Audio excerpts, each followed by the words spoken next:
وہ ابھی بھی وہ سمندر کا وہ علاقہ ہے کہ وہاں اب بھی پانی میں کوئی چیز زندہ نہیں رہتی، حالانکہ پانی موجود ہے لیکن کوئی چیز جاندار نہیں بچتی۔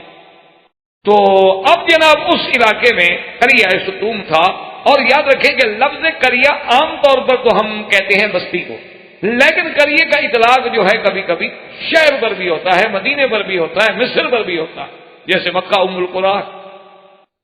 اسی طرح یوسف علیہ السلام کے آپ قصے میں پڑھیں گے فَاسْأَلِ الْقَرْيَةَ الَّتِي كُنَّا فِيهَا، آپ کے بیٹے کہیں گے کہ حضرت ہم جس شہر میں تھے آپ وہاں سے پوچھ لیں، ہم نے تو کوئی زیادتی نہیں کی، تو وہ بستی میں تو نہیں تھے، وہ تو مصر میں۔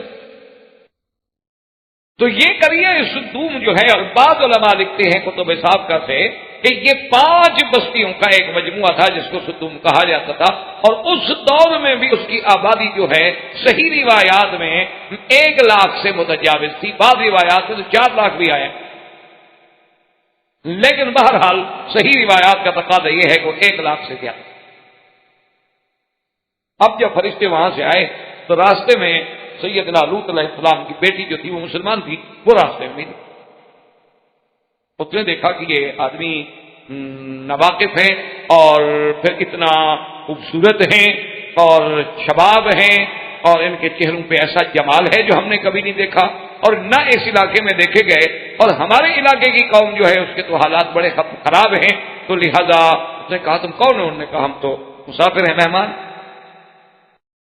تو انہوں نے بیٹی نے کہا کہ اچھا ایسا کریں کہ آپ یہاں ٹھہر جائیں، میں لڑکی ہوں، میں آپ کو ساتھ لے کے نہیں جا سکتی، لیکن میں ابھی جا کے اپنے والد کو بتاتی ہوں۔ تو وہ بیٹی بیچاری ڈر گئی کہ کہیں آپ بیچارے آئے اور ہماری قوم جو ہے وہ بہت بری ہے۔ تو لوط علیہ السلام کی قوم جو تھی نا جی، وہ انتہائی خباثت کی آخری حدوں کو چھو۔ اس لیے قرآن میں آپ دیکھیں نا، کسی قوم کے بارے میں اتنی مذمت کے لفظ نہیں آئے جتنی قوم لوط کے بارے میں آئے ہیں۔ کہیں قرآن کہتا ہے ظالمین، کہیں قرآن کہتا ہے مسرفین، کہیں قرآن کہتا ہے مجرمین، کہیں قرآن کہتا ہے معتدین، یعنی کوئی ایسا لفظ نہیں جو ان کے حق میں استعمال نہیں، اتنا یعنی وہ گندی قوم۔ اور اسی لیے قرآن مجید نے کئی مقام پہ ان کے بارے میں کہا ہے کہ ساری دنیا میں سب سے پہلے، اس لیے حضرت لوط علیہ السلام نے اپنی قوم سے مخاطب ہو کے کہا تھا نا کہ انکم لتاتون الفاحشۃ ما سبقکم بها احد من العالمین، کہ ظالمو تم جو گناہ کرتے ہو نا، تم سے پہلے آج تک عالم میں کسی نے یہ گناہ سوچا ہی نہیں۔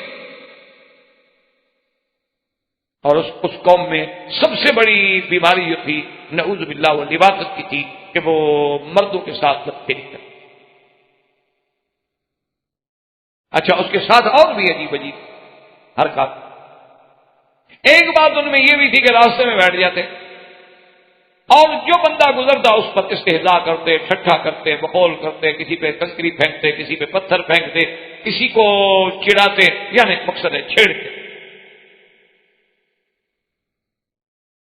اور اسی طرح وَتَقْطَعُونَ السَّبِيلَ، اور چور بھی تھے، حرامی بھی تھے، ڈاکہ بھی مار لیتے، راستے میں جاتے ہوئے مسافر کو لوٹ بھی لیتے۔ اور دوسرا علماء نے لکھا ہے ان میں یہ بھی خباثت تھی کہ ان کے لباس جو ہے نا وہ عورتوں والا پہنتے، مرد ہو کے عورتوں والے کپڑے پہنتے۔ اور وَتَأْتُونَ فِي نَادِيكُمُ الْمُنْكَرَ، اور ایسے بدبخت تھے کہ اپنے جو ان کی مجلسیں تھیں یا ان کے ہال تھے، بیٹھنے کی جگہ تھی، سب بیٹھے ہوئے ہیں اور ایک دوسرے کے سب نے برائی کر رہے ہیں۔ حتیٰ کہ کتنی گراوٹ کی بات ہے کہ یعنی مفسرین نے لکھا ہے کہ وہ ایسے بدبخت تھے کہ مجلس میں بیٹھ گئے، ایسے سینکڑوں آدمی اکٹھے بیٹھے ہوئے مقابلہ کرتے تھے کہ اچھا جی نیچے سے ہوا نکالنے میں، پد مارنے میں مقابلہ کرتے ہیں کون زیادہ مارتا ہے۔ اب یہ دیکھیں قوم ہے۔ اور سب سے بڑی افحش الفاحشہ جو تھی، سب سے بڑا گناہ جو تھا وہ یہ تھا کہ تاتون الذکران، وہ لڑکوں کے ساتھ، مردوں کے ساتھ ایک دوسرے کے ساتھ بدفعلی کرتے۔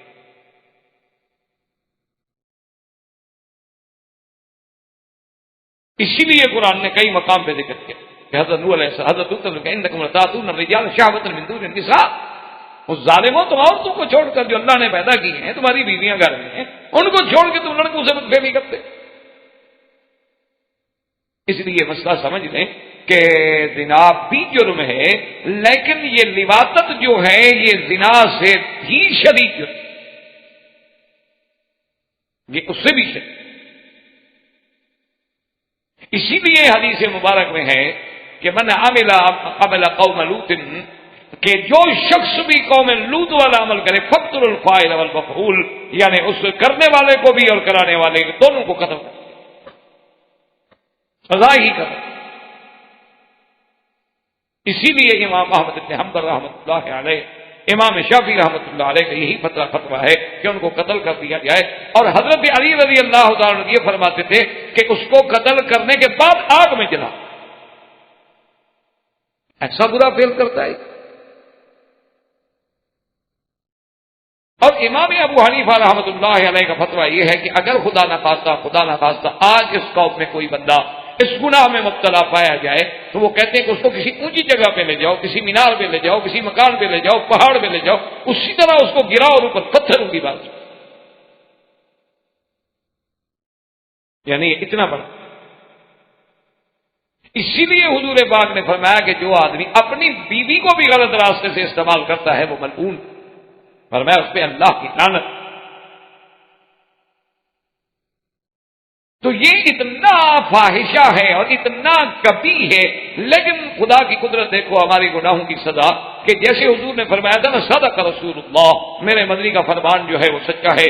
آپ نے فرمایا تتبعن سنن من قبلکم ذراعا بذراع شبرا بشبر ولو دخلوه جحر ذب لدخلتموه او كما قال النبی صلی اللہ علیہ وسلم، فرمایا میری امت بھی ہر وہ کام کرے گی جو پہلی امتیں کرتی، اور میں بالکل تم انہی کی طرح چلو گے جو جو گناہ انہوں نے کیے ہیں تم بھی۔ اور فرمایا کہ اگر وہ کسی گوہ کی بل میں گھس گئے نا تم بھی گھس جاؤ۔ تو اسی لیے آج آپ دیکھ لیں کہ قوم لوط کا جو عمل تھا، جو لواطت کا عمل تھا، جو بد فطرتی عمل تھا، جو غیر فطری فعل تھا، آج امت محمد مصطفیٰ میں ایک عذاب بن کے ہے،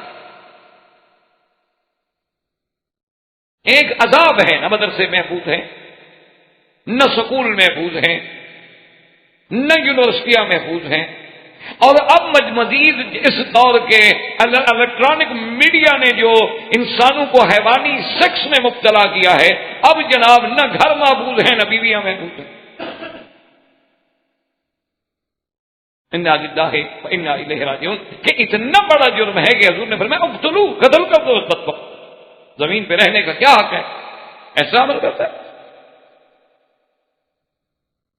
اور حضرت علی رضی اللہ تعالی نے فرمایا کہ صرف قتل نہیں بلکہ فارقو ہو، جلا بھی دو۔ صرف اب دیکھیں اللہ معاف فرمایا دنیا میں ایسے باطل فرقے بھی ہیں، بعد روافض میں یعنی شیعہ میں بعض ایسے فرقے پیدا ہوئے ہیں کہ جنہوں نے نعوذ باللہ اپنی بیوی کے ساتھ یعنی اللہ معاف فرمائے غیر فطری فعل کرنے کی اجازت دی ہے۔ وہ کہتے ہیں جی بیوی ہے جب نکاح میں یہ تھوڑا ہے کہ ایک حصہ تو نکاح میں ہو اور ایک حصہ نکاح میں نہ ہو، نعوذ باللہ ثم نعوذ باللہ۔ اور دوسرا انہوں نے استدلال جو ہے نعوذ باللہ اللہ کے قرآن کو بدل دیتے ہیں کہ جب قرآن پاک میں یہ آیا ہے، پوچھا گیا کہ بھئی ایک آدمی جو ہے اپنی بیوی کے ساتھ کیسے مل سکتا ہے، تو قرآن کہتے ہیں انا شئتم فاتوا حرثکم انا شئتم، وہ کہتے ہیں انا شئتم کا معنی یہ ہے کہ جس طرح سے چاہو۔ تو حالانکہ یہ بات غلط ہے کہ جب قرآن کی تفسیر خود سرکار دو عالم صلی اللہ علیہ وسلم نے بیان کر دی تو ان کے بعد کیا مطلب؟ لا اترا بعد العروس، حضور کے فرمان کے بعد کون مولوی کو حق حاصل ہے کہ وہ قرآن کو بدلے؟ حضور پاک نے جب خود فرما دیا کہ بھئی انا شئتم کا معنی یہ ہے کہ میاں بیوی جو ہیں وہ کسی بھی حال میں بیٹھ کے، لیٹ کے، کھڑے ہو کے کوئی کیفیت بھی اختیار کر سکتے ہیں، لیکن فی سمام واحد، لیکن فرمایا خبردار جگہ ایک ہوگی، حرثکم جو کھیتی ہے جہاں سے بچہ پیدا ہوتا، اور قرآن نے بھی کہا فاتوا حرثکم، آؤ اپنے کھیتی والی جگہ۔ اور پھر حدیث میں یعنی وضاحتیں موجود ہیں کہ ایک مدینے کی لڑکی کی شادی جو تھی مکے والے سے ہو گئی، پہلے دور میں انصار مہاجرین کی شادیاں ہوتی تھی۔ اب جب شادی ہوئی تو مکے کے لوگ جو تھے وہ اپنی بیوی کو مختلف طریقوں کے ساتھ بٹھاتے تھے، تو اس نے اپنی بیوی سے خواہش کی، اس نے کہا کہ نہیں، ہم اہل مدینہ میں تو یہ رواج ہے نہیں، ہم اہل مدینہ کے لوگ جو ہیں بس وہ ٹھیک ہے عورت ہے لیٹ گئی بس بات ختم ہو گئی۔ اس نے کہا تم میری بیوی ہو؟ اس نے کہا ٹھیک ہے چاہے میں تمہاری بیوی ہوں، لیکن ہمارے مدینہ منورہ میں یہ آداب کے خلاف ہے، لیکن ایسی چیز ہے تو پھر حضور صلی اللہ علیہ وسلم سے پوچھتے ہیں اللہ استعین الحق، حق میں کیا شرم ہے بھائی؟ لیکن آج اگر کوئی مولوی مسئلہ بیان کرتے ہیں لوگ کہتے ہیں دیکھو جی یہ عجیب بات ہے، کیسی مسئلے بیان کر رہے ہیں. وجہ کیا ہے کہ آج ہمیں حق سے تو شرم آتا ہے لیکن ظلم اور گناہ سے شرم نہیں آتا. یعنی آپ یقین کریں، اللہ معاف فرمائے، آج بھی اگر آپ یعنی سفر کر رہے ہوں، اپنی بیوی ساتھ ہو، مدینہ جا رہے ہوں، تو آپ کبھی جرت کر کے بیوی سے نہیں کہیں گے کہ یار میری جذبات ہے یا خواہش ہو رہی ہے، کبھی نہیں کہیں گے. خواہش ہو بھی آپ نہیں کہیں گے کہ یار بیوی کیا کہیں گی، ایسا بیوقوف آدمی ہے، مدینے جائیں گے، چلو مکان ہے، ہوٹل ہے، کمرہ ہے، لیں گے، دیکھا جائے گا. یہ کیا راستے میں کہتا ہے مجھے خواہش ہو رہی ہے، حالانکہ اس کی بیوی حق ہے. اللہ کے نبی نے اگر اپنی بیویوں کو مزدلفہ سے رات کو بھیج دیا اور بیویاں کہتی ہیں کہ ہم نے جلدی جلدی رات میں پہنچ کے صبح عین طلوع فجر کے ساتھ کنکریاں مار کے قربانی کر کے احلال کرا لیا کہ پتہ نہیں حضور ہمیں بلا لیں تو ہم کیا کریں گے. حلال تو حلال ہے، اس میں کیا شرم ہے. لیکن خدا نہ کرے اگر کسی آدمی کو راستے میں ایسے کوئی نوجوان لڑکی مل جائے تو کوئی بھی شرم نہیں کرے گا. یعنی ہمیں حرام سے شرم نہیں ہے، حلال سے شرم ہے. دین کا مسئلہ ہم نہیں پوچھیں گے، ساری زندگی ہم غلطی کرتے رہیں گے، کبھی نہیں پوچھیں گے کہ حیض سے غسل کرنے کا طریقہ کیا ہے. آج آپ جا کے گھر میں تسلی کر لیں کہ ان کو آتا ہے، اور اگر نہیں آتا تو پھر غسل صحیح نہیں ہوا تو پاکی صحیح کیسے ہوئی. آج آپ یقین فرمائیں بغیر کسی اعتراض کے، یعنی یہ نہیں کہ آپ پہ میں اعتراض کر رہا ہوں، میرا بھی گھر ایسے ہو سکتا ہے. آپ اپنی بیوی سے پوچھیں کہ غسل کے فرائض کتنی ہیں، واجبات کتنی ہیں، سنتیں کتنی. اگر وہ آپ کو بتا دیں نا تو اگلے درس میں انشاءاللہ مٹھائی دوں گا میں آپ کو. مٹھائی میرے دن میں سب کچھ. آپ تو پڑھے لکھے ہیں، جب اگر ہمارا گھر کا یہ حال ہوگا تو آپ خود توقع کریں گے جاہلوں کا کیا حال ہوگا. بھئی آپ کے حال الحمدللہ تعلیم ہے، تعلیم چاہے اردو کی ہو انگریزی، وہ علم تو علم ہے نا. آپ کوئی بھی کتاب لے کے الحمدللہ پڑھ سکتے ہیں، بیوی کو سمجھا. لیکن آپ بلا مجھے آپ پر اعتبار ہے، آپ کیوں نہیں بولیں گے. آپ ان سے پوچھ لیں کہ غسل کے فرائض کتنی ہیں، واجبات کتنی ہیں، سنتیں کتنی. چلو مستحبات میں نہیں جائیں، مستحبات لمبے ہوتے ہیں وہ نہیں یاد رکھ سکیں گے. تو صرف یہ 3 چیزیں، فرائض کتنی ہیں، واجبات کتنی ہیں اور سنتیں کتنی ہیں. اگر ان کو آتی ہوں نا جی آپ لکھ لیجیے گا، اور جن کو صحیح جواب آئے گا ان کو مٹھائی میں دوں گا. میری بیٹی ہے، میری بہن ہے، میرا بھی حق ہے. اور اگر نہ آئے تو ذرا ٹھنڈے دل سے سوچ لیجئے گا کہ اگر پاکی نہ ہو تو نماز ہو گئی، اور اگر پاکی نہ ہو تو ان کی عبادت ہوگی. یہ معمولی مسئلہ نہیں ہے، یہ اہمیت والے مسائل. تو اس لیے ہمیشہ یاد رکھیں کہ اللہ تبارک و تعالیٰ کے دین میں ایسی چیزوں کا کوئی شرم نہیں. تو یہ سب سے بڑا گناہ ہے عبادت، چاہے آدمی مرد سے کرے یا عورت سے کرے، یا مرد اپنی بیوی سے یا کسی عورت سے کرے. یہ افحشل فاحشہ ہے، اور اس فاحشہ کی بنیاد رکھنے والے کون ہیں؟ قوم لوط. اب حضرت لوط علیہ السلام آئے، انہوں نے آگے دیکھا مہمان ہیں، ملے، پوچھا السلام علیکم، قوم نے کہا جی مہمان ہیں. نے کہا اچھا مہمان ہوں. اب لوط علیہ السلام کہتے ہیں کہ میں یہ کہہ بھی نہیں سکتا کہ مہمان ہیں میرے پاس نہ ہو، مہمانوں کو کون روکے. اور پھر قوم سے بھی خوف ہے کہ میری قوم کا تو یہ حال ہے.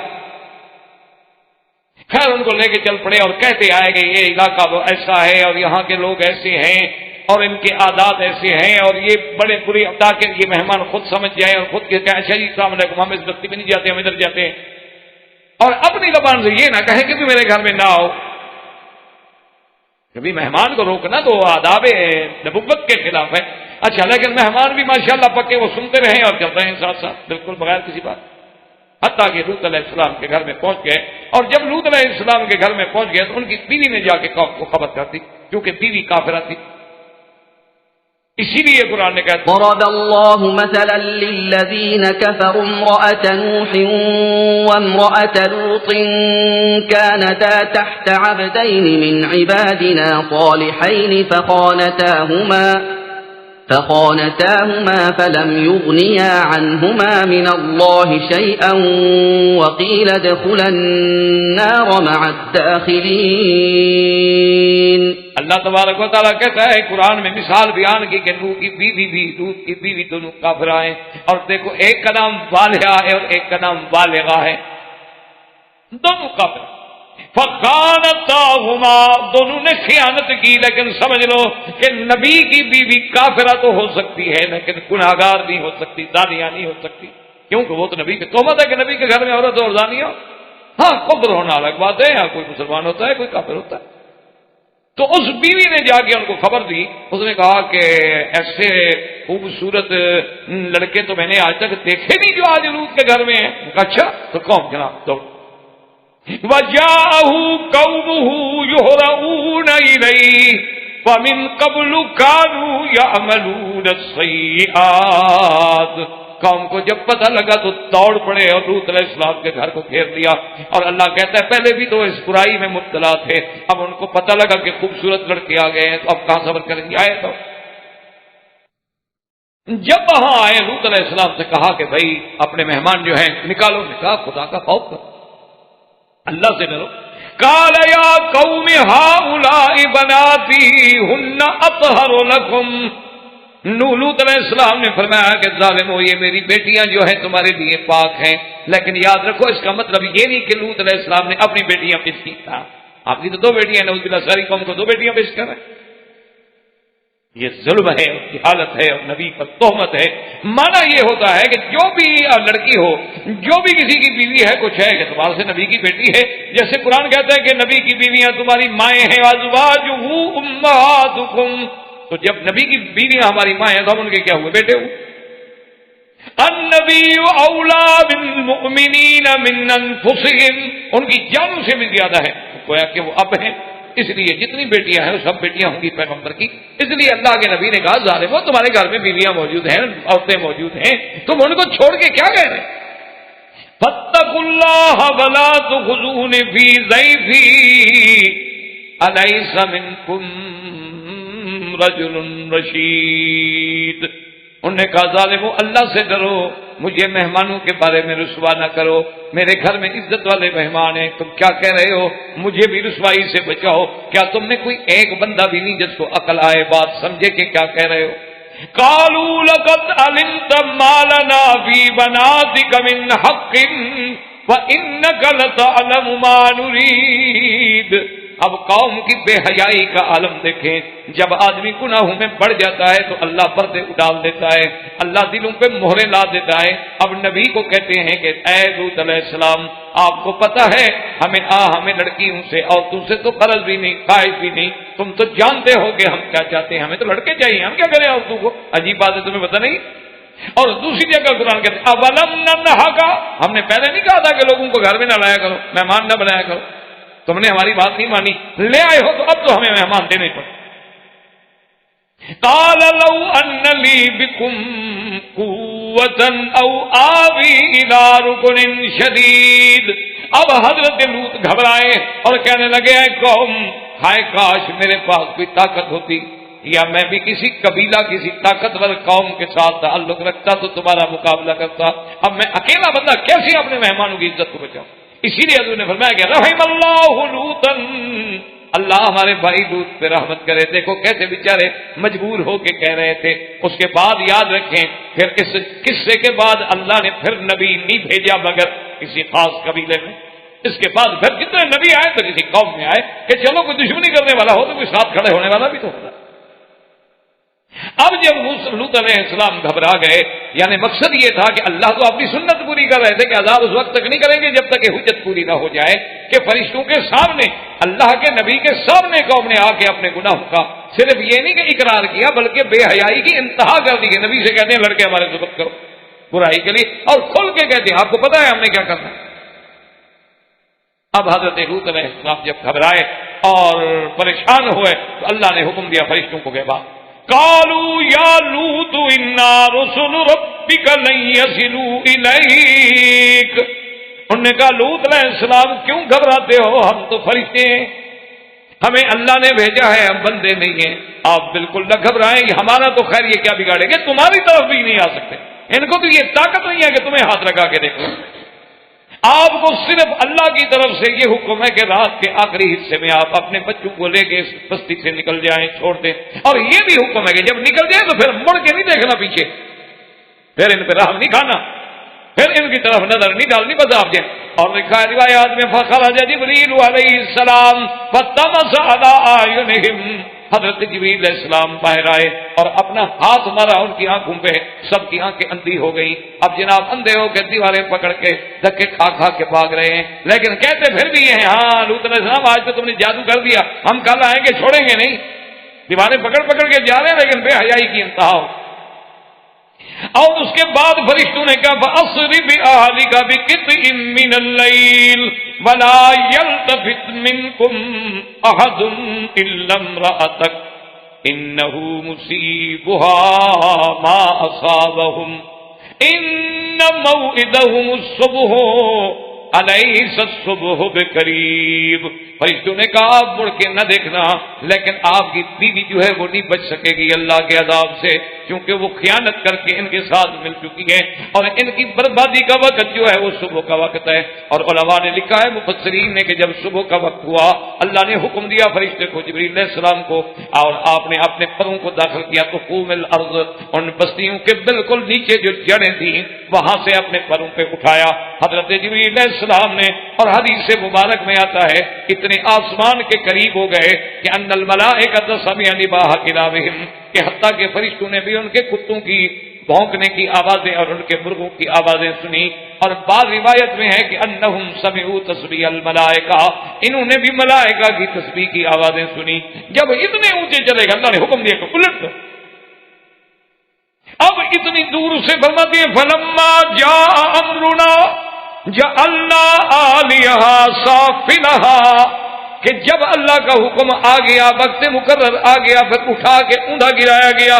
وَأَمْطَرْنَا عَلَيْهَا حِجَارَةً مِّن سِجِّيلٍ مَّنضُودٍ، اور اللہ نے حکم دیا کہ پتھروں کی بارش کرو ان پر، اور لگاتار پتھر برسو. مُصَوَّمَةً عِندَ رَبِّكَ، اور ہر پتھر پہ نشانی ہے، ہر پتھر پہ نام لکھا ہوا ہے کہ یہ فلاں پہ لگنا ہے، فلاں پہ پہنچنا ہے. وَمَا هِيَ مِنَ الظَّالِمِينَ بِبَعِيدٍ. اور دوسری جگہ قرآن کہتا ہے وَأَمْطَرْنَا عَلَيْهِمْ مَطَرًا فَسَاءَ مَطَرُ الْمُنذَرِينَ. اللہ پاک نے فرمایا کہ پھر ہم نے حکم دیا کہ ان پہ پتھروں کی برسات کر دو. اللہ پاک فرماتے ہیں میرا محبوب دیکھو کہ پھر ان پہ کیسی ہلاکت کے پتھر برسے. اور تیسری جگہ قرآن کہتا ہے فَذُوقُوا عَذَابِي، اللہ نے حکم دیا چکھو اب میرا عذاب. اب اللہ نے مختلف صورتوں میں ان کا ذکر کیا ہے تو نتیجہ یہ نکلا کہ پوری کی پوری قوم لوط جو تھی وہ برباد تباہ کر دی گئی، ایک بندہ بھی ان سے باقی نہیں. اچھا اسی طرح دیکھیں خدا کی قدرت اللہ کے قرآن کی حکمت ہے. قرآن کہتے ہیں کہ اللہ نے ان کو عذاب کیسا دیا کہ جعلنا عالیہا سافلہا، اس کو کہتے ہیں عذاب من جنس العمل، کہ جیسے وہ لڑکوں کو الٹا کرتے تھے وہی عذاب اللہ نے دیا کہ اوپر لے جا کے گردن کے بل گرا کے الٹا کر کے مارا، کہ جیسے تم نے گناہوں میں حرکت کی ہے اسی طرح ہم تمہیں عذاب. اسی لیے ہے کہ جیسے کوئی گناہ کرتا ہے تو پھر اسی قسم کا عذاب دیا جاتا ہے.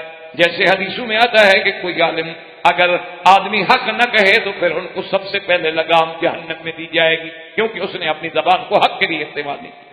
اسی لیے یعنی جیسا جیسا کہ اس نے عمل کیا ہے اسی طرح کی سزائیں دی جا رہی ہیں، کیونکہ ان کے گناہ کا طریقہ یہ تھا، ان کے بربادی کا اعمال کا طریقہ یہ تھا، تو اللہ نے ان پر عذاب بھی ایسا کیا. اور وہ عذاب جو ہے دوسری جگہ قرآن کہتا ہے کہ ان فی ذالک لآیہ، ایسے واقعات میں نشانیاں ہیں، عبرتیں ہیں، موعظتیں ہیں کہ جب تم وہاں سے گزرو تو نصیحت پکڑو کہ یہ وہ جگہ ہے جہاں عذاب آیا تھا، اور یہ واقعات دیکھو کہ ان پہ کیوں عذاب آئے. اگر آج وہی کام ہم کریں گے کوئی عذاب ہم پہ بھی آ جائیں گے، اور اگر ہم ان کاموں سے بچیں گے تو ہم بھی اللہ تبارک و تعالیٰ کے عذابوں سے محفوظ ہو جائیں گے. وآخر دعوانا الحمدللہ رب العالمین. برادران اسلام، واجب الاحترام دوستو، بزرگوں، بھائیوں، عزیز نوجوان،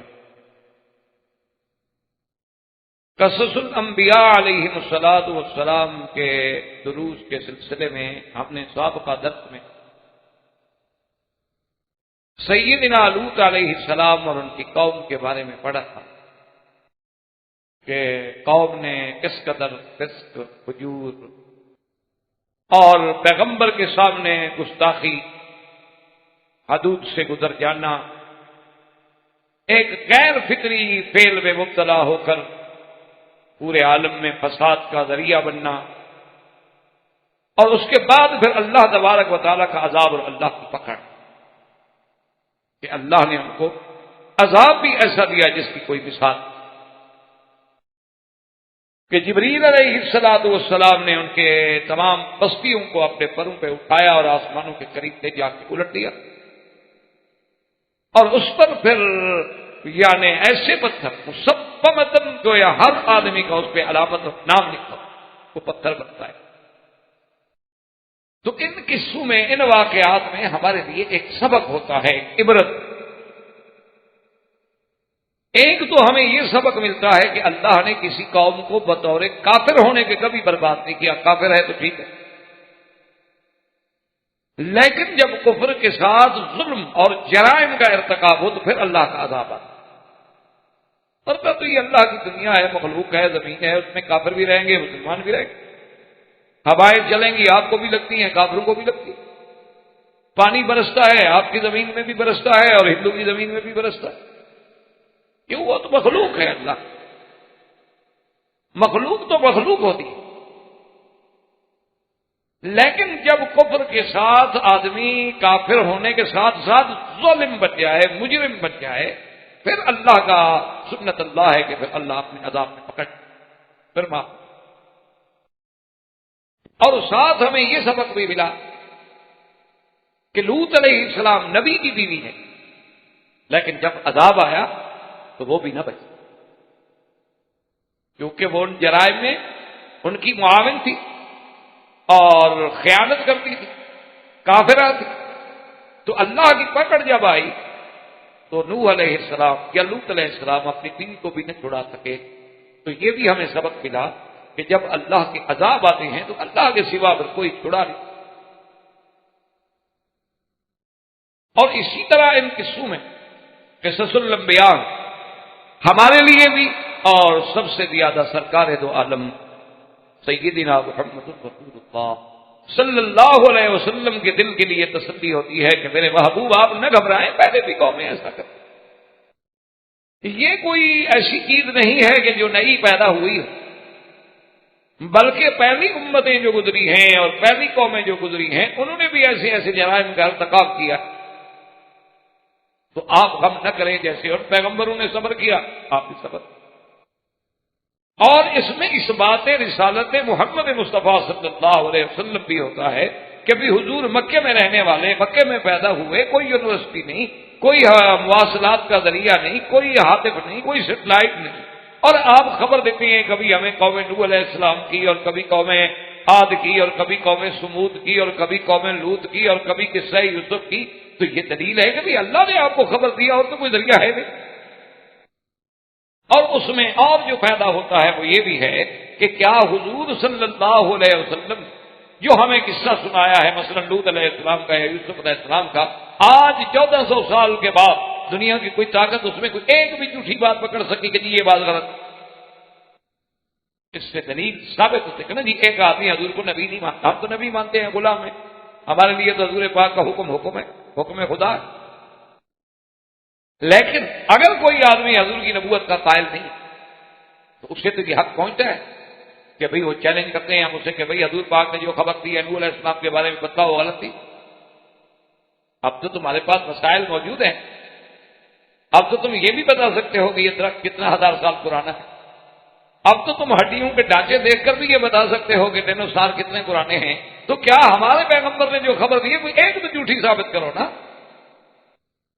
تو یہ رسالت نبوت مصطفیٰ صلی اللہ علیہ وسلم کے لیے سب سے بڑی دلیل ہے یہ قصص الانبیاء علیہم الصلوات۔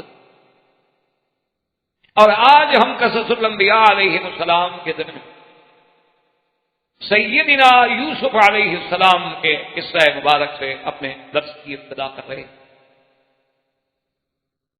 تو سیدنا یوسف علیہ السلام کا قصہ جو ہے یہ عظیم اور عجیب قصہ، اور خدا کی شان دیکھیں کہ یہ سورت یوسف علیہ السلام جو ہے یہ سورت مکی، اس لیے آپ حضرات جب قرآن پڑھتے ہیں دیکھتے ہیں نا سورتوں پہ لکھا ہوتا ہے سورت مکیہ اور مدنیہ، تو اس کا ایک راجے قول آپ یاد رکھ لیں کہ جتنی سورتیں، جتنی آیتیں، جتنی رکوع میرے محبوب پہ ہجرت سے پہلے اترے ہیں وہ سب مکی، چاہے وہ کہیں اترے کسی جگہ، اور جتنی آیا اور جتنی قرآن کی صورتیں میرے آقا پہ محبوب دو عالم صلی اللہ علیہ وسلم پہ ہجرت کے بعد اتری، وہ سب مدنی، چاہے وہ کہیں اتری. اب دیکھیں حضور حج پڑھنے کے لیے تشریف لائے تو قرآن عرفات میں بھی نازل ہوا، مینا میں بھی آیات اتری. جب حضور صلی اللہ علیہ وسلم عمرے کے لیے تشریف لا رہے تھے حدیبیہ میں بھی اتری، راستے میں جاتے ہوئے بھی اتری. لیکن وہ سب مدنی کہلاتی ہیں چونکہ وہ ہجرت کے بعد ہیں، اور حضور کی ہجرت کے بعد کی زندگی ہی مدنی زندگی. تو اس لیے یاد رکھیں کہ یہ سورت یوسف علیہ السلام جو ہے یہ سورت مکی. اور پھر اس کی ایک عظیم مناسبت کہ یہ سورت مبارک اس سال نازل ہوئی ہے جس کو عام الحزن کہا جاتا ہے. آپ سیرت النبی کے سلسلے میں پڑھ چکے ہیں کہ سرکار دو جہاں صلی اللہ علیہ وسلم کے زمانے میں ایک سال ایسا بھی گزرا ہے کہ جس کو عام الحزن کہا جاتا ہے. اس کی وجہ یہ کہ سرکار دو جہاں صلی اللہ علیہ وسلم کے سب سے بڑے محسن چچا جو تھے ابی طالب، سب سے بڑے معاون، سب سے بڑے حضور صلی اللہ علیہ وسلم کی یہ خدمت کرنے والے اور آپ کے ساتھ ہر مسئلے میں شریک ہونے والے چچا. اس لیے حضور صلی اللہ علیہ وسلم فرماتے تھے کہ قریش کو مجھے ایذا پہنچانے کی اس وقت تک ضرورت نہیں ہوئی جب تک کہ ابی طالب زندہ تھا. ابی طالب کی موت کے بعد پھر قریش نے مجھے کھل کے تکلیفیں. تو یہ ابی طالب وہ ہیں جو حضور کے لیے شیب ابی طالب میں آپ کے لیے آپ جب بیکارڈ ہوا تو کبھی حضور کے ساتھ. اور یہ وہ ابی طالب ہیں کہ یعنی جن کی محبت اور پیار کا یہ عالم تھا کہ سرکار تو جہاں صلی اللہ علیہ وسلم کے بغیر کھانا نہیں کھاتا.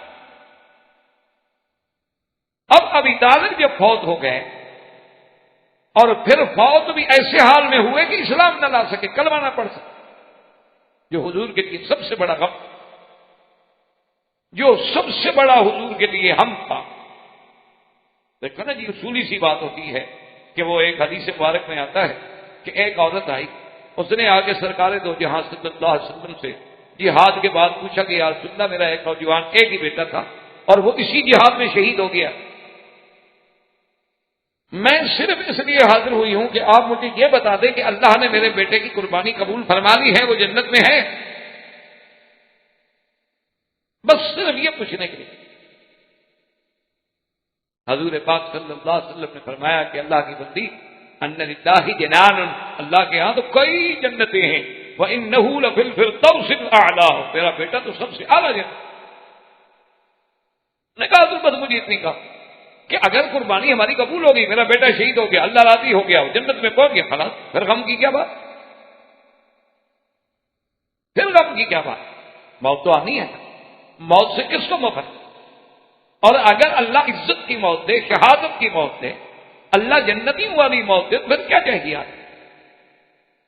اسی لیے حضرت بلال رضی اللہ تعالیٰ عنہ کہ جب موت کی گھڑی آئی تو ایک ساتھی نے کہا کہ بھئی آپ تو بڑے خوش نظر آ رہے ہیں، حالانکہ یہ آپ کا تو بڑا آخر وقت ہے. اور میں قدن نلکت احبام کیوں اداس ہوں، کل ہم اپنے دوستوں کے پاس اپنے محبوب کے پاس جا رہے ہیں، خوش ہونے کا وقت ہے بڑا رونے کا وقت. اسی لیے سیدنا عثمان رضی اللہ تعالی عنہ جب آپ کا محاصرہ کیا گیا اور بالکل وقت قریب آ گیا، حالانکہ آپ یعنی سمجھتے ہیں کہ حضرت عثمان خلیفہ وقت ہے، اور حضرت عثمان رضی اللہ تعالیٰ عنہ کے زمانے میں اسلام کہاں پہنچ گیا، اسپین تک، قسطنطنیہ تک، ساری دنیا اسلام کے زیر نگیں آ گئی. تو مدینہ منورہ میں 500-600 باغیوں کو کنٹرول کرنا حضرت عثمان کے لیے کون سی بڑی بات تھی. یعنی اگر آپ یقین فرمائیں، آج بھی تاریخ اٹھا کے دیکھ لیں کہ ان کا زیادہ سے زیادہ عدد جو ہے وہ 600 سے نہیں بڑھتا، اور 600 کے 600 سارے مدینے میں بھی موجود نہیں تھے. یعنی اگر حضرت عثمان حکم دیتے بحیثیت خلیفہ، مسلمانوں نے مدینہ منورہ کو اور مدینہ منورہ کی اپنی فوج کو، یہ باہر تھی جو اندر تھی، ان کی تو بوٹی بھی نہ ملتی، ان کا تو کوئی بال بھی نہ ملتا. لیکن حضرت عثمان رضی اللہ تعالیٰ عنہ نے جب صحابہ نے کہا، حضرت علی نے پیغام بھیجا، تو انہوں نے کہا کہ کیا بات، مجھے تو حضور نے خبر دی تھی کہ میں نے شہید ہونا ہے، اور میں نے خواب میں دیکھا ہے حضور فرماتے ہیں عثمان ہم تمہارا انتظار کر رہے ہیں، تو لڑنے کی کیا ضرورت ہے، مقابلے کی کیا ضرورت ہے، میں اپنی جان دینا چاہتا ہوں لیکن حضور کے شہر میں محمد مدنی کے مدینے میں خون بہانا نہیں چاہتا کہ میری وجہ سے قتال ہو جائے. زیادہ سے زیادہ باغی مجھے مارنا چاہتے ہیں، مجھے شہید کر سکے، بس ختم ہو جائے گی. اس لیے اصل بات تو یہ ہے کہ اگر ابی طالب کی موت اسلام پہ آ جاتی تو حضور کبھی غمگین نہ، اس لیے سرکار دو عالم صلی اللہ علیہ وسلم جب ابی طالب کے پاس بیٹھے اور نصیحت کی اور فرمایا کہ یا اب کل کلمۃ احاج بہا عند اللہ، آپ ایک دفعہ تو کلمہ پڑھ لیں نا، مجھے اللہ کے آگے حجت کرنے والا تو بنا دیں، میں کہہ تو سکوں کہ میرا چاچا کلمہ پڑھ کے فوت ہوا ہے۔ انہوں نے کہا کہ یا ابن عمی یا محمد صلی اللہ علیہ وسلم، میرے بھتیجے میں چاہتا ہوں کہ روائنک تمہاری آنکھوں کو ٹھنڈا کر دوں، لیکن یہ قریش، یہ سرداران نے قوم ساری زندگی یہ تانا دیتے رہیں گے کہ ابھی طالب برتے وقت ڈر گیا تھا اس لیے مسلمان ہو گیا، میں آر نہیں برداشت کر سکتا، میں تانا برداشت نہیں کر سکتا، اگر آگے نار لکھی ہے تو پھر اللہ کی بات۔ اس لیے حضور اٹھے اور حضور پہ حد غمگین تھے، جس پہ اللہ نے قرآن نازل فرمایا کہ انک لا تہدی من احببت ولکن اللہ یہدی من یشاء۔ محمد مدنی صلی اللہ علیہ وسلم، ہدایت ہمارے ہاتھ میں ہے، یہ تو نہیں کہ جس کو آپ چاہیں ہدایت دے دیں، یہ تو اللہ کی مرضی ہے جس کو چاہیں۔ تو اس لیے جب ابھی طالب فوت ہوئے تو یہ عامل حزن بن گیا حضور صلی اللہ علیہ وسلم کے لیے سب سے بڑا پہاڑ۔ اچھا، اور خدا کی شان دیکھیں کہ 3 دن کے بعد بھی خدیجہ فوت، یعنی ابھی طالب کی موت کے فوراً بعد 3 دن نہیں گزرے کہ سیدہ خدیجہ کبریٰ رضی اللہ تعالیٰ عنہا وفات پا گئی، اور سیدہ خدیجہ کی وفات جو ہے وہ اتنا عظیم بات ہے کہ وہ تو محسنہ اسلام ہے۔ سیدہ خدیجہ کبریٰ رضی اللہ تعالیٰ عنہ محسنہ محمد مصطفیٰ ہے۔ اسی لیے ایک دفعہ جب بی بی عائشہ نے تھوڑا اپنے محبت میں آ کے ذرا سخت لفظ بھی حضور کے سامنے عرض کر دیے کہ یا رسول اللہ، آپ ہر وقت خدیجہ کی بات یاد فرماتے رہتے ہیں، ہاکذا قالت خدیجہ وہاکذا عملت خدیجہ وہاکذا فعلت خدیجہ، خدیجہ خدیجہ۔ یا رسول اللہ، کہ کیا ایک بوڑھی عورت تھی اور 2 شادیاں پہلے اس کی ہو چکی تھی، اور 40 سال کی عمر تھی جب آپ سے شادی ہوئی، اور پھر وہ فوت بھی ہو گئی، اب آپ ہر وقت اسے یاد فرماتے رہتے ہیں، تو یہ ہمارے لیے تو بڑی بات ہے نا، اس وقت کے لیے تو بڑا مسئلہ ہے نا کہ اس کے سامنے بیٹھ کے اس کا محبوب جو ہے دوسری بیوی کو یاد کرے۔ حضور پاک کا چہرہ مبارک سرخ ہو گیا، فرمایا عائشہ تمہیں پتہ ہے کیا کہہ رہی ہو، کیا کہہ رہی ہو، تم سب کی کیا حیثیت، تم سب نے تو میرا ساتھ اس وقت دیا ہے جب اسلام کو اللہ نے عزت دے دی اور غلبہ دے دیا، اور خدیجہ نے تو میرا ساتھ اس وقت دیا ہے جب اللہ کے سوا محمد مصطفیٰ کا کوئی نہیں تھا۔ کیا کرتے ہو، خدیجہ کا مقابلہ کر سکتے ہو؟ سیدہ خدیجہ کبریٰ نے تو میرا ساتھ اس وقت دیا، مالی طور پہ، جانی طور پہ ہر قربانی دی ہے کہ جب اللہ کے نبی کے ساتھ کوئی بھی نہیں مکے میں، تو خدیجہ کا کیا مقابلہ؟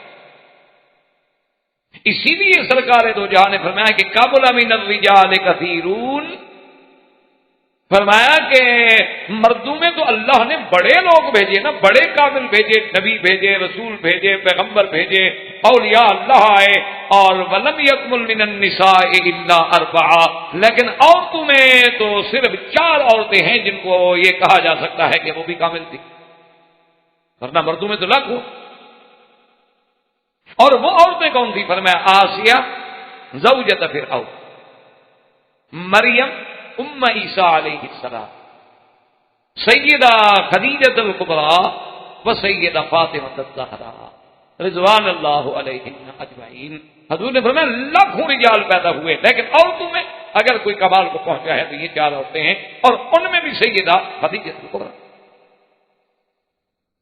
اسی لیے علماء نے لکھا ہے کہ اگر دیکھا جائے تو عورتوں میں سمجھ والی عورتیں بہت ہی کم گزری۔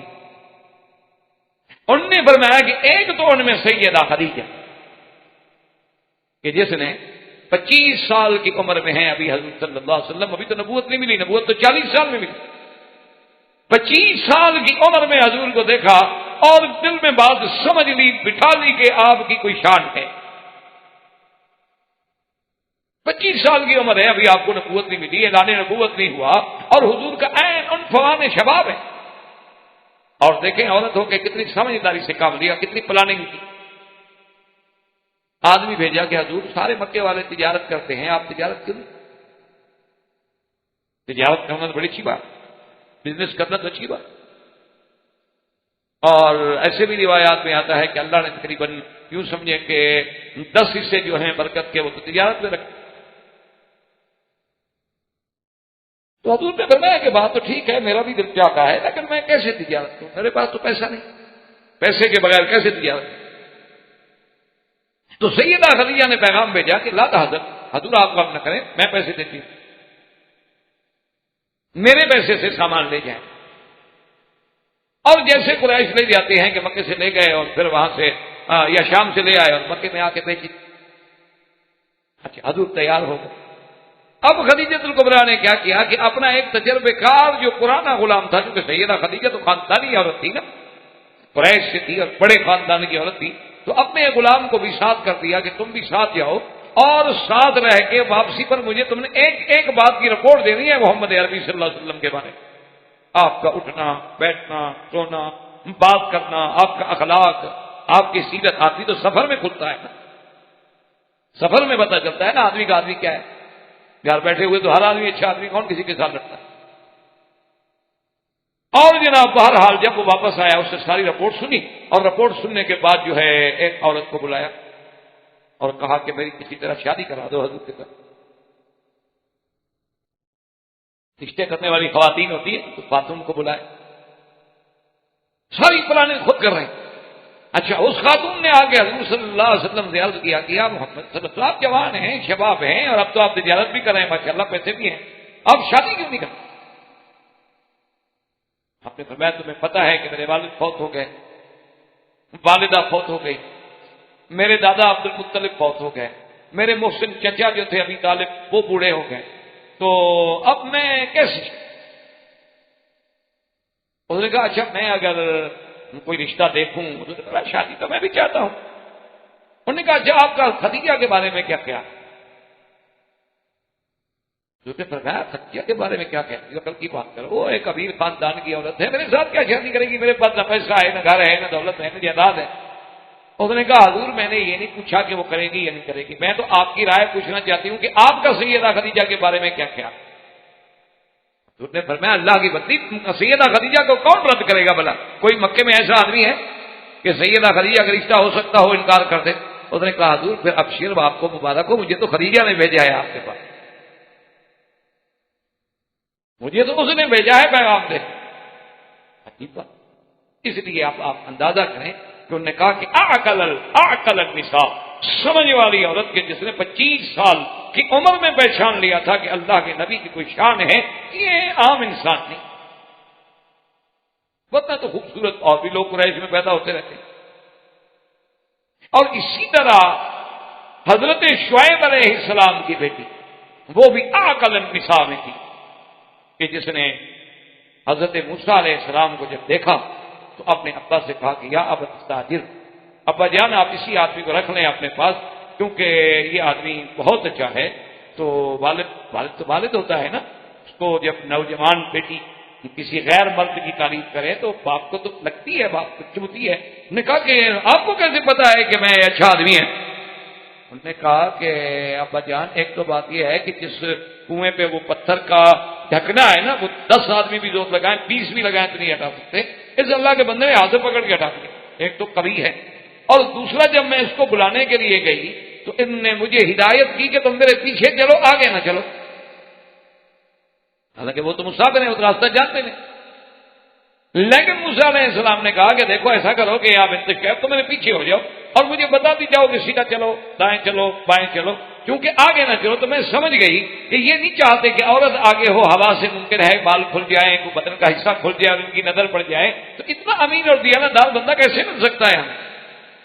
عقل تھا کہ وہ سمجھدار ترین عورتوں میں شمار ہوئی کہ اس نے بھی موسیٰ علیہ السلام کو پہچان لیا کہ یہ عام بندہ نہیں، یہ کوئی خاص تھا۔ اس لیے علماء نے لکھا ہے کہ یہ عام الحزن تھا کہ سیدہ خدیجہ الکبریٰ رضی اللہ تعالی عنہا اور یہ اولاد النبی المصطفیٰ، تمام اولاد جو ہے حضور صلی اللہ علیہ وسلم کی، سب کی ماں جو ہے سیدہ خدیجہ الا ابراہیم۔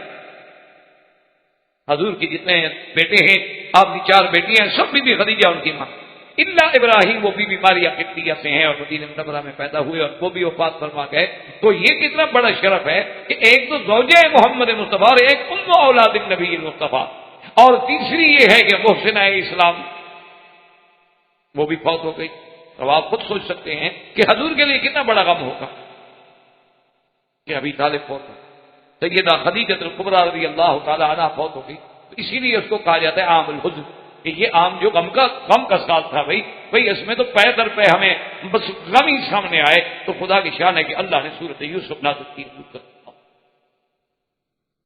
اسی لیے روایات مبارک میں یہ آتا ہے کہ جو بندہ کسی غم میں مبتلا ہو، اللہ نہ کرے، تو اگر وہ سورۃ یوسف تلاوت کرے نا، اس کے پڑھنے سے انسان کا غم جو ہے ہلکا ہو جائے۔ یعنی کتنا آدمی غمگین ہو، پریشان ہو، محزون، انہوں نے کہا حزن کا علاج ہی تلاوت یوسف، جب سورۃ یوسف علیہ السلام تلاوت کرے تو حزن اور غم جو ہے خود بخود۔ اور اسی طرح سورۃ یوسف علیہ السلام جو ہے، یاد رکھیں، اس میں ایک عجیب کی تشابہ ہے میرے محبوب، کہ حضرت یوسف علیہ السلام کو ستانے والے بھی کون تھے؟ آپ کے بھائی۔ اور میرے محبوب محمد عربی صلی اللہ علیہ وسلم کو ستانے والے کون تھے؟ آپ نے حضور صلی اللہ علیہ وسلم کے دشمن کون تھے؟ ابی جہل، ابی لہب، عتبہ، عتیبہ، شیبہ، ربیہ، ولید بن المغیرہ، سب اپنے۔ اور جس طرح سیدنا یوسف علیہ السلام کو نقصان پہنچانے کا سبب کیا تھا؟ حسد۔ اسی طرح میرے مدنی سرکار صلی اللہ علیہ وسلم کی مخالفت کا اصل سبب کیا ہے؟ حسد، کہ اللہ نے حضور کو اتنا اونچا کر دیا، اللہ نے حضور کو اتنی عظمت دے دی، اتنی شان دے۔ ام یحسدون الناس علی ما آتاہم اللہ من فضلہ، تو یہ ایک بہت بڑا تشابہ ہے قصہ یوسف علیہ السلام میں اور قصہ سرکار کوئی عالم صلی اللہ علیہ وسلم۔ اور اسی طرح ایک بات یاد رکھیں کہ اللہ نے پیغمبروں کے بڑے قصص بیان کیے ہیں قرآن میں، انشاءاللہ آپ پڑھ بھی رہے ہیں، سن بھی رہے ہیں، اور زندگی رہی اور اللہ نے توفیق دی تو آئندہ بھی ہم پڑھیں گے۔ لیکن کوئی قصہ جو ہے کسی جگہ ترتیب کے ساتھ، تکمیل کے ساتھ ذکر نہیں کیا گیا، جیسے آپ نے دیکھا ہے کہ نوح علیہ السلام کا واقعہ ہے تو کئی صورتوں میں مذکور ہے۔ اگر سیدنا ابراہیم الخلیل علیہ السلام کا واقعہ ہے تو کئی صورتوں میں، سیدنا موسیٰ علیہ السلام کا قصہ ہے تو کئی صورتوں میں، متعدد صورتوں میں ذکر ہے، اور ہر جگہ ایک اسلوب بیان ہے۔ لیکن یہ واحد قصہ ہے سیدنا یوسف علیہ السلام کا کہ جس کو اللہ نے ایک ہی مقام پہ قرآن میں، ایک ہی سنت میں اور پوری ترتیب کے ساتھ دیا، اور جس قصہ مبارک کو اللہ خود فرماتے ہیں کہ نحن نقص علیک احسن القصص، نحن نقص علیک احسن القصص بما اوحینا الیک ھذا القرآن وَإِن كُنتَ مِن قَبْلِهِ لَمِنَ الْغَافِلِينَ۔ اللہ نے فرمایا ہم آپ پہ بہترین احسن القصص۔ اور یاد رکھیں قصہ جو ہے قصہ کیا معنی ہوتا ہے؟ کسی چیز کا ایک کے پیچھے جیسے قدم بہ قدم چلنا، یعنی آپ اگر آگے جا رہے ہیں نا، میں آپ کے قدم پہ چل رہا ہوں تو معنی یہ ہے کسی کو کہتے ہیں عربی میں قصہ۔ تو قصہ جو ہے الاصل تبع الاصل، ایک واقعے کے بعد واقعہ، واقعے کے بعد واقعہ۔ اسی لیے قرآن کہتا ہے نا کہ جب موسیٰ علیہ السلام کو انہوں نے صندوق میں بند کر کے دریاؤں میں ڈال دیا تھا تو ماں نے اپنی بیٹی سے یہی کہا تھا نا، وقالت لأخته قصيه فبصرت به عن جنب وهم لا يشعرون۔ ماں نے کہا کہ بیٹی اسی راستے پہ جاؤ نا، ذرا چل کے پتہ تو کرو موسیٰ علیہ السلام کہاں پہنچے۔ تو وہاں بھی لفظ جو ہے اختی کی وہ قصہ سے ہے، اسی لیے اللہ نے فرمایا احسن القصص،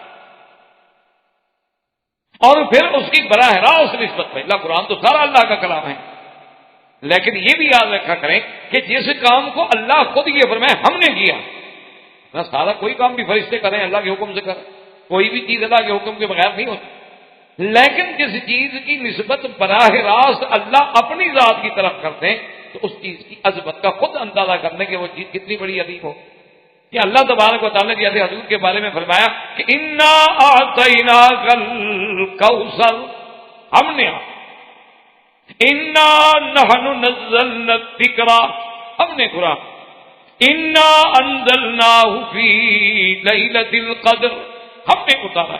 یہ عظمت ہے قرآن، ورنہ لانے والے تو جبریل ہے، اترنے والے تو جبریل ہے، آگے پڑھنے والے تو جبریل ہے، لیکن حضور اللہ پاک اپنی ذات کی طرف نسبت فرماتے ہیں، تو اس لیے یہاں بھی اللہ پاک نے فرمایا کہ نحن نقص علیک احسن، اس کی عظمت کا اور اس کی رفعت شان کا آپ یہ اندازہ۔ اور پھر اس میں جس پیغمبر کا قصہ ہے یعنی سیدنا یوسف علیہ السلام، وہ بھی اتنے شان والے پیغمبر ہیں کہ آپ بھی نبی، والد بھی نبی، یعنی آپ اندازہ کریں نا کہ یوسف علیہ السلام بھی نبی، آپ کے ابا یعقوب علیہ السلام بھی نبی، یعقوب علیہ السلام کے ابا اسحاق بھی نبی، اور اسحاق کے ابا ابراہیم الخلیل بھی نبی۔ یعنی آپ اندازہ فرمائیں کتنی بڑی شان ہے کہ یعنی پوری نسل، اندازہ فرمانے کی پوری نسل نبی ابن نبی ابن نبی ابن نبی، یعنی باپ نبی، دادا نبی، پر دادا نبی۔ اسی لیے جب حضور صلی اللہ علیہ وسلم پوچھا گیا تو آپ نے فرمایا کہ الکریم ابن الکریم ابن الکریم ابن الکریم، یعنی کریم ابن الکریم، کون؟ یعنی یوسف ابن یعقوب ابن اسحاق ابن ابراہیم الخلیل علیہ السلام۔ یعنی آپ اندازہ فرمائیں کہ کتنی بڑی عظمت ہوگی یوسف علیہ السلام کی کہ نبوت کے گھرانے میں اور خان وعدہ نبوت میں پیدا ہونے والا حضرت یوسف علیہ السلام، اسی لیے اس قصے کی عظمت کتنی۔ اور اسی کے ساتھ آپ یہ بھی دیکھیں کہ قرآن پاک نے حضرت یوسف علیہ السلام کے بارے میں یعنی غلام علیم کا لفظ بھی آئے گا، آپ کے بارے میں غلام حلیم کا لفظ بھی آئے گا، آپ کے بارے میں آتیناہ حکمن و علما کی شان بھی آئی، اور آپ کے بارے میں علمناہ یعنی تعویل الاحادیث کا علم بھی آیا۔ تو یہ ساری صفت جو ہے صرف یوسف علیہ السلام۔ اور اسی طرح یہ بھی یاد رکھ لیں کہ یوسف علیہ السلام جو ہے یعنی جن کے بارے میں معراج کی رات سرکار دو عالم صلی اللہ علیہ وسلم سے ملاقات ہوئی، اور آپ نے فرمایا کہ یوسف علیہ السلام جو ہے اللہ نے اس کو شطر الحسن، یعنی جو اللہ نے حسن و جمال پیدا کیا ہے اس کی مثال سمجھ لو کہ اگر اس کو تقسیم کیا جائے تو آدھا حسن و جمال تو اللہ نے ساری مخلوق کو دیا، یعنی ساری مخلوق کو، انسانوں کو، حیوانات، پرند چرند، ہر چیز دیکھا کیسے کیسے پرندے خوبصورت ہوتے ہیں، آدمی دیکھتا رہ جاتا ہے۔ اللہ نے آدھا حسن تو ساری کائنات میں تقسیم کر دیا، اور آدھا جو ہے وہ سارا جو ہے وہ سارے کا سارا یوسف علیہ السلام کو عطا فرما دیا۔ اب ان کے حسن و جمال کا خود اندازہ کریں کہ جن کو اللہ نے شطر ہو یعنی آدھا حسن عطا فرمایا ہو، ان کے جمال کا کیا حال ہے۔ اسی لیے اور اسی سے علماء نے ایک عجیب بات لکھی ہے، نے فرمایا کہ جب یوسف اتنا خوبصورت ہے، اتنا جمال ہے، اتنا کمال ہے، تو یوسف کے پیدا کرنے والا کا جمال کیا ہے، یعنی اس خالق کے حقیقی کا، خالق کے یوسف علیہ السلام کا جمال کیا ہے۔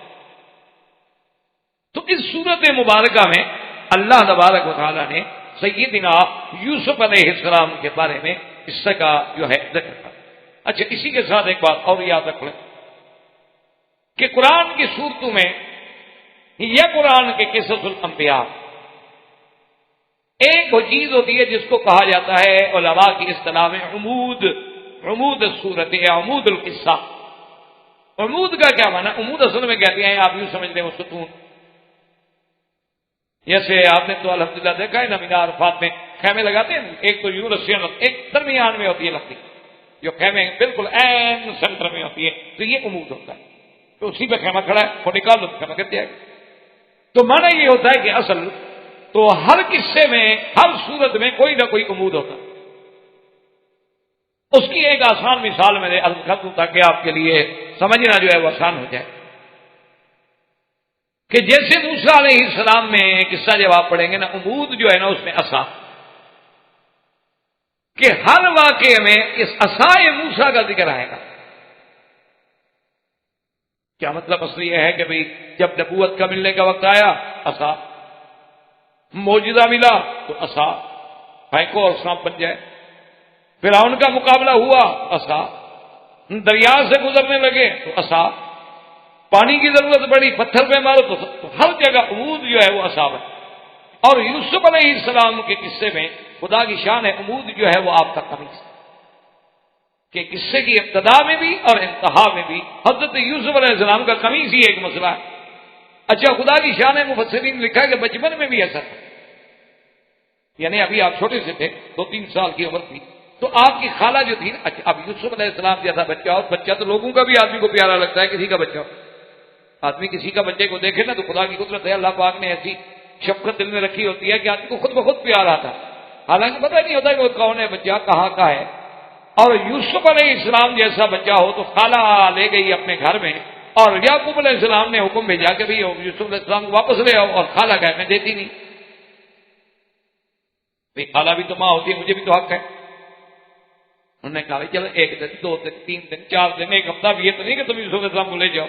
انہوں نے کہا حضرت مہربانی کریں، میں اس بچے کے بغیر اب رہ نہیں سکتی۔ انہوں نے کہا اللہ کی بندی تو ہم بھی تو نہیں رہ سکتے نا یوسف کے بغیر۔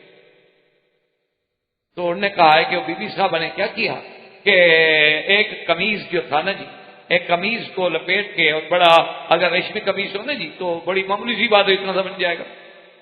یہ تو آپ کے ہاں کسی زمانے میں معروف ہوتا تھا کہ ڈھاکہ کی ململ کا پورا تھان جو ہے نا آدمی جیب میں ڈال دیتا تھا۔ یہ ایک یعنی اللہ عالم مسل تھی، حقیقت تھی، ہم نے دیکھا تو ہے نہیں، لیکن بہرحال یعنی اتنے لوگوں سے سنا ہے کہ وہ جھوٹ نہیں ہو سکتا، کیونکہ جب متواتر لوگ بات کریں۔ اسی طرح آپ دیکھ لیں آج بھی کہ جو خالص ریشم ہے، خالص ریشم کا جو کپڑا ہے یعنی 4-5 میٹر کا، اس کو لپیٹیں گے تو بالکل آپ کی جیب میں آ جائے۔ بہرحال تو کہنے کا مقصد یہ ہے کہ ان بی بی صاحبہ نے کیا کیا کہ ان کے قمیض کو لپیٹ کے ان کے سامان میں کسی جگہ چھپا دیا، اور بچے کو حضرت یعقوب علیہ السلام کے پاس بھیج دیا، اور کچھ دیر کے بعد یا دوسرے دن آئی کہنے لگی ہمارا ایک قمیض نہیں ہے، معلوم ہوتا ہے کہ بچہ لے آیا۔ انہوں نے کہا 2-3 سال 4 سال کا بچہ ہے، وہ کیا کرے گا؟ انہوں نے کہا تو کہاں گیا؟ مقصد یہ تھا کہ میری چوری اگر مل جائے تو پھر وہ تو بندہ میں لے جاؤں گی نا، وہ تو میرے پاس رہے گا نا چور۔ تو وہاں بھی جو قصے کا مسئلہ بنا وہ بھی قمیص بنا یوسف علیہ السلام کے لیے مسئلہ، اور جناب وہ آئے تو قمیص مل گیا۔ تو یوسف علیہ السلام نے، حضرت یعقوب علیہ السلام نے فرمایا یوسف علیہ السلام کی خالہ سے کہ بھئی یہ 4 سال کا چور تو بڑا سمجھدار ہے کہ اتنی اچھی طرح اس نے لپیٹا اور پھر ان کپڑوں میں اس کو بڑا محفوظ طریقے سے باندھا، یہ تو بڑا آدمی بھی نہیں باندھ سکتا، خدا کی بندی سچی بات کرو۔ اس نے کہا سچی بات یہ ہے کہ میں یوسف کو لینا چاہتا، میں نے بہانا بنا۔ تو عمود قصہ جو ہے وہ دامان یعنی یوسف علیہ السلام ہے، جس کا ذکر آپ کو ابتدائے صورت میں بھی اور انتہائے صورت میں بھی انشاءاللہ اللہ کو منظور ہے تو پھر۔ اور اسی طرح اب ابتدائے صورت جو ہے وہ بھی اللہ تبارک و تعالیٰ نے یعنی حروف مقطعات، یہ بھی اللہ کی حکمت ہے کہ نا، حروف مقطعات کوئی ہر صورت میں تو نہیں ہوتے، جیسے سورۃ القحف عظیم سورت ہے لیکن الحمدللہ الذی انزل علی عبدہ الکتاب، تقریر اذا الشمس کورت اذا السماء انشقت اذا السماء انفطرت عما يتساءلون عبس وتولى ان جاءه الاعمى، کوئی حروف نہیں۔ لیکن بعض صورتیں ایسی ہیں کہ جن کے اندر حروف مقطعات، جیسے مثلا سورۃ البقرہ میں ہے الف لام میم، اسی طرح جیسے حامیم یا حامیم عین سین کاف، تو حروف مقطعات بھی تو ایک عجیب چیز ہے نا، ایک ایسا راز ہے جو آج تک نہیں کھل سکا۔ تو قصہ یوسف کی مناسبت سے اللہ کی شان ہے کہ اس سورت کی ابتدا جو ہے وہ بھی حروف مقطعات سے ہے کہ الف لام را، یہاں بھی 3 حروف کا ذکر ہے، الف لام اور را کا۔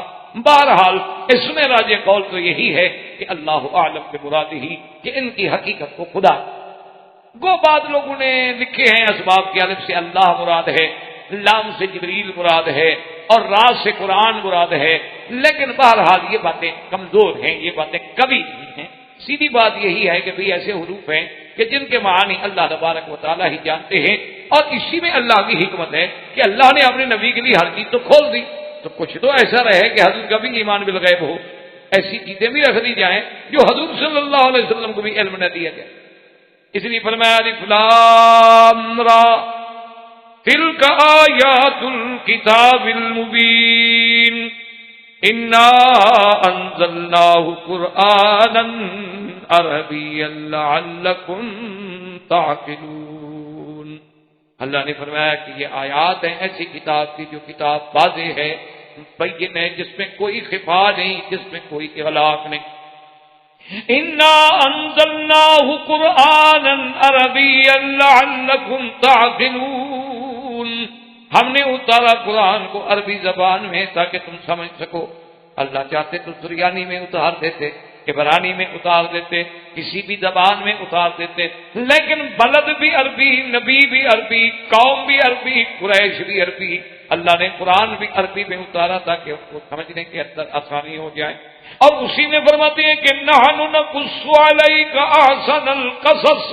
یہ خطاب ہے محمد مصطفیٰ صلی اللہ علیہ وسلم کو کہ ہم آپ پر ایک ایسا قصہ جو بہترین قصوں میں سے ہے، بما اوحینا الیک ھذا القرآن وان کنت من قبلہ لمن الغافلین.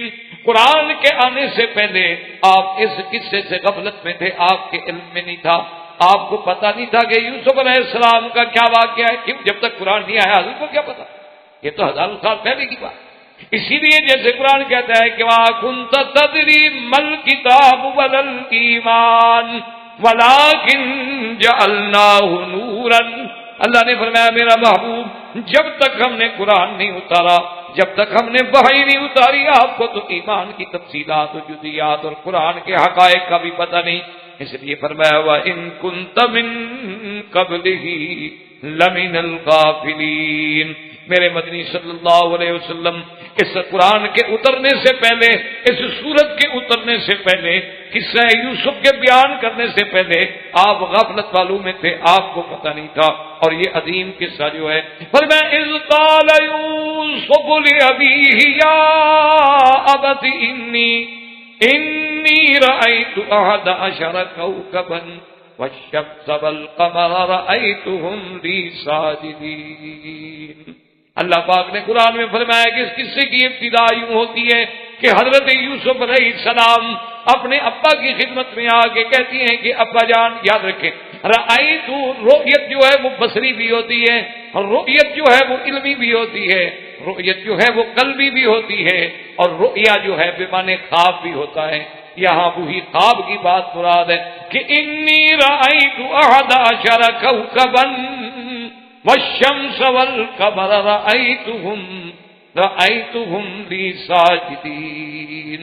کہ ابا یعقوب علیہ السلام میں نے خواب دیکھا ہے، اور وہ خواب بھی میرا عجیب ہے. میں نے دیکھا ہے کہ ستارے جو ہیں 11 ستارے، سورج، چاند، سب مجھے سجدہ کر رہے ہیں، سب میرے آگے جھک رہے ہیں. عجیب خواب دیکھا یوسف نے. اچھا خدا کی شان دیکھیں، یوسف علیہ السلام کے بھائی بھی 11. اللہ کی شان دیکھیں کہ یوسف علیہ السلام کے بھائی جو ہیں وہ 11 بھائی تھے، لیکن یاد رکھیں کہ جو شقیق بھائی تھے یعنی ایک ماں سے وہ صرف ایک تھے بنیامین. یہ تو حضرت یوسف علیہ السلام کے شقیق ہیں یعنی والدہ ایک. باقی جتنے بھائی تھے ان کے اسماء اللہ نے قرآن میں ذکر نہیں فرمائے. بہرحال 11 بھائی تھے، وہ دوسری ماؤں سے تھے. اور یوسف علیہ السلام نے بھی خواب یہ دیکھا کہ آسمان کے تارے ہیں اور ان کا عدد بھی 11 ہے، اور اس کے ساتھ سورج بھی اور چاند بھی، اور میرے آگے جھک رہے ہیں سجدہ.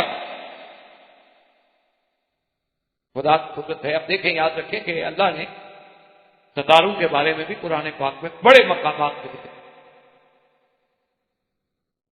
اللہ تبارک و تعالیٰ نے ستاروں کی قسم بھی کھائی. جیسے فرمایا والنجم اذا ہوا، مجھے قسم ہے اس تارے کی جب غروب ہوتا ہے. نجم تارا قسم کھائی.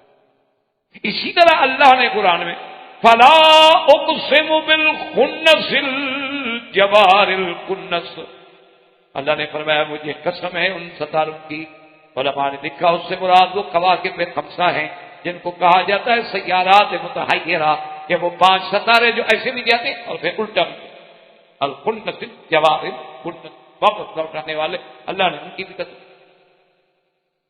اسی طرح ستاروں کے بارے میں اللہ نے قرآن پاک میں یہ بھی فرما دیا وَلَقَدْ زَيَّنَّا السَّمَاءَ الدُّنْيَا بِمَصَابِيحَ، کہ ہم نے آسمان کو زینت کو، ہم نے دیکھو کیسے آسمانوں پہ دیے جلا دیے. اور کہیں فرمایا کہ اِنَّا زَيَّنَّا السَّمَاءَ الدُّنْيَا بِزِينَةٍ الْكَوَاكِبِ، ہم نے آسمان دنیا کو زینت بخشی ہے ان تاروں کے ساتھ. اور پھر اللہ نے کہیں ان کی باقاعدہ سیر کا بھی ذکر فرمایا اور بروج کا بھی ذکر فرمایا وَالسَّمَاءِ ذَاتِ الْبُرُوجِ، جس میں ابراج ہیں. اور اللہ نے ان کے چلنے کا بھی ذکر فرمایا کہ کل فی فلک یسبحون، یہ سب اپنے مدار فلک میں تیرتے ہیں. تو اس لیے ہمیشہ اور ابراہیم علیہ السلام کے قصے میں آپ پڑھ چکے ہیں تاروں پر بحث. تو یہ اللہ کی حکمت ہے. لیکن ایک مسئلہ یاد رکھنا کہ اللہ نے فرما دیا ہے کہ تارے جو ہے نا بس ان کے 3 کام ہیں، ان کے چوتھے مسئلے میں پڑھو گے تو پھر کوئی فائدہ نہیں. آج دیکھیں نا دنیا اسٹار وار میں لگی ہوئی ہے تو کیا فائدہ ہوا؟ آپ پڑھے لکھے لوگ ہیں، ہم تو دقیانوسی لوگ ہیں نا بھی. آج یہ چاند میں پہنچ رہے ہیں، پتہ نہیں کوئی شریف پہ جا رہے ہیں، تارک پہ جا رہے ہیں، جہاں مرضی آ جائیں. اچھا اس پہ جتنا پیسہ خرچ کیا ہے اگر وہ پوری دنیا کے غریبوں میں تقسیم کر دیتے ایک بھی بھیک مانگنے والا نہ ہو. یعنی آپ ٹھنڈے، ہم تو اقتصادیات نہیں جانتے، ہم تو ملا مولوی لوگ ہیں نا. لیکن آپ مجھے یہ بتائیں کہ یہ انا پرستی جو ہے کہ ہم خلاؤں میں اسٹیشن بنا رہے ہیں، ہم فضاؤں میں کنٹرول کر رہے ہیں، ہم جناب صداروں میں پہنچ گئے. یہ پہنچ جاؤ، لاکھ دفعہ پہنچو. جتنا اونچا آدمی گرے گا اتنی چوٹ لگے گی نا. پہنچو جہاں پہنچنا ہے. تو تمہاری ہلاکت وقت بھی تو قریب ہے نا. فصل پکے گا تو کٹے گا نا میرا بھائی. جب تک فصل کٹے نہیں، آپ نے گندم کبھی کاٹی ہے؟ اب ان کی فصل پکنے پہ آ گئی ہے، آپ فکر نہ کریں. تو بہرحال یعنی آپ اس وقت تک جو یہ دنیا بلائین نہیں بلیارات ڈالر جو ہے خرچ کر چکی ہے چاند پہ پہنچنے پہ، اگر یہ پوری دنیا کے غریبوں کی بہبود پہ خرچ کر دیے جاتے پوری دنیا میں کوئی بندہ بھوکا نہ مرتا. اس لیے قرآن کہتا ہے کہ اس کے 3 کام ہیں: زینت السما، زینت السما دنیا، اور اس کو اپنے زینت بنا دی ہے کہ بڑے آدمی تو چاندنی بنا کے اپنے گھروں میں لگا لیتے ہیں، لیکن غریب کیا دیکھے وہ آ کے میری چاندنی دیکھے. اور دوسرا فائدہ یہ ہے کہ جعلناہا رجوما للشیاطین، شیطانوں کے لیے ہم نے ان کو رجوم بنا دیا ہے. اور تیسری چیز کا علامات وبالنجم هم یہتدون، کہ ہم نے بھولے ہوئے بھٹکے ہوئے رات میں صحرا میں جنگلوں میں لوگوں کے لیے ہدایت کا راستہ بنا دیا ہے کہ مشرق مغرب کا تعین کر لیں. اس کے علاوہ اور کسی چکر میں پڑو گے تو تباہی کے علاوہ کچھ بھی نہیں ہو. یہ 3 چیزیں. اب پہلے اب جب بھی بحری جہاز سمندروں میں اور صحراؤں میں اب بھی وہی تارے سے ہر کوئی فائدہ اٹھاتا ہے، اسی کے استفادہ حاصل کرتا ہے. تو اللہ کی شان یہ ہے کہ یوسف علیہ السلام کا خواب بھی عجیب ہے کہ ایک زمین پہ رہنے والے انسان کے سامنے سورج چاند آگے سجدہ کر رہے ہیں. اچھا، اور اس سے ہمیں ایک سبق بھی ملتا ہے کہ اللہ نے اپنے نبیوں کو کتنی عظمت بخشی ہے. اللہ نے فرمایا ظالم ہو، تم جو سورج چاند کے پجاری ہو وہ تو میرے یوسف کو سجدے کر رہے ہیں، تم نے ان کو خدا بنایا ہوا، تم ان کو سجدہ کرتے ہو. عجیب بات.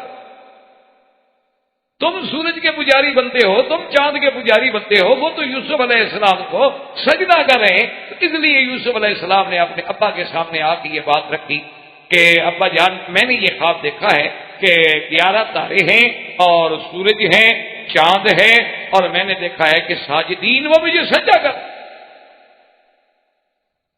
اسی سے آپ یہ بات بھی یاد رکھ لیں کہ ایک خواب ہوتا ہے عام آدمی، ایک خواب ہوتا ہے کسی صالح انسان، اور ایک خواب ہوتا ہے اللہ کے نبی کا. یاد رکھیں کہ ہر خواب غلط ہو سکتا ہے لیکن اللہ کے نبی کا خواب کبھی نہیں. اللہ کے نبی کا خواب جو ہے بلکہ اس کا حکم منزلت یہ ہوتی ہے گویا کہ وہ وحی ہے، گویا اللہ کا حکم ہے، یعنی وہ خواب نہیں. کیا مانا؟ کسی کا خواب جو ہے وہ حکم نہیں ہوتا. مثلا آج آپ کو خواب دکھایا جائے مثلا کہ آپ اپنے بچے کو ذبح کریں، تو یہ تھوڑا ہے کہ آپ ذبح کریں، یہ تو کبھی نہیں ہوتا. ابھی 2-3 سال پہلے کی بات ہے، میں نے اخبار میں پڑھا تھا کراچی کے ساحل سمندر پہ کوئی 15-20 آدمی جو تھے وہ ڈوبے. ان میں سے کچھ کی تو زندہ نکال دیے گئے، کچھ کی لاشیں نکلیں، کچھ کی لاشیں بھی نہ ملی. تو بہرحال وہ جب ان کو زندہ نکالا گیا تو انہوں نے کہا کہ اچھے خاصے آدمی ہو، تمہیں کیا ہو گیا بھائی آگے تم نے سمندر؟ انہوں نے کہا جی ہم نے خواب دیکھا تھا، حضرت علی نے ہمیں بلایا تھا، ہم ان کے پاس جا رہے تھے. تو انہوں نے سمجھا کہ ہمارا خواب جو ہے وہ بھی اتنا پکا ہے کہ آگے حضرت علی آ جائیں گے اور سمندر سے میں لے جائیں گے. ہم نے آگے چھلانگ لگا دی، حضرت علی وقت پہ پہنچے نہیں. تو انہوں نے کہا بدبختو وہ تو کربلا بھی نہیں پہنچے، تمہارے پاس کب پہنچے؟ کربلا پہنچتے تو حضرت حسین شہید نہ ہوتے، وہ تو وہاں بھی نہیں پہنچے. تو بہرحال میرے کہنے کا مقصد یہ تھا کہ غیر نبی کا خواب کبھی سچا ہو گیا، کبھی غلط ہو گیا، کبھی اسی طرح ہو گیا، کبھی الٹ ہو گیا. یعنی خواب کبھی ایسا بھی ہوتا ہے کہ آپ دیکھتے ہیں کہ ایک آدمی کو موت آ رہی ہے، اللہ اس کی زندگی بڑھا دیتے، الٹا بالکل الٹ ہو جاتا. جیسے ابراہیم، لیکن جو نبی کا خواب ہے وہ وہاں. اس لیے آپ نے ابراہیم علیہ السلام کے قصے میں پڑھا تھا کہ جب ابراہیم علیہ السلام نے حضرت اسماعیل سے کہا تھا نا کہ میرے بیٹے میں نے خواب دیکھا، انی ارا فی المنام، میں نے خواب دیکھا، کھل کے بات کی، انی اذبحک کا میں آپ کو ذبح کر رہا ہوں، فانظر ماذا تری، اب آپ دیکھیں غور فرمائیں آپ کا اس میں کیا خیال ہے. قال یا ابت افعل ما تؤمر، انہوں نے کہا ابا جان آپ کریں جو اللہ کا حکم ہے. ان کو پتا تھا کہ میرا ابا خلیل اللہ ہے، نبی ہے، اور ان کا خواب جو ہے وہ تو حکم خدا ہے. تو اس لیے حضرت یوسف علیہ السلام کو وہ نبی نہیں بنے، لیکن نبی تو ہیں، ابھی نبوت نہیں ملی، ابھی تو بچپن. اور یہ بھی خدا کی شان ہے کہ 11 بھائیوں میں نبوت جو ملی تو صرف یوسف علیہ السلام. بعض لوگوں نے روایات میں یہ بھی لکھا ہے کہ آپ کے باقی بھائی جو تھے وہ بھی نبی بنے، لیکن وہ روایت نہیں ہے. اصل روایت صحیحہ جو ہے وہ یہی ہے کہ اللہ تبارک و تعالیٰ نے نبوت کے لیے بھی اگر منتخب فرمایا خانوادہ حضرت یعقوب علیہ السلام میں سے تو صرف حضرت یوسف علیہ السلام ہے جن کو اللہ نے نبوت کے لیے. اب جناب انہوں نے جو دیکھا کہ آسمان کے تارے ہیں، سورج ہے، چاند ہے، اور مجھے وہ سجدہ کر رہے ہیں، میرے آنکھیں جھک رہے ہیں. یاد رکھیں ایک کیفیت، ورنہ بہت سارے لوگوں نے اللہ معاف فرمائے اعدائے اسلام نے، مستشرقین نے انہی باتوں پر بھی حملے کیے ہیں. انہوں نے کہا دیکھو جی چاند کتنا بڑا ہے، سورج کتنا بڑا ہے، یہ زمین جو ہے اس کو 114 گنا 14 سے اگر کرتے پھر بھی سورج بڑا ہے. یعنی سورج کا جو قرہ ہے، سورج کا جو حجم ہے، یعنی زمین سے 114 گنا بڑا ہے. انہوں نے کہا جی 114 گنا بڑی چیز جو ہے وہ یوسف علیہ السلام کے سجدہ کیسے کیا؟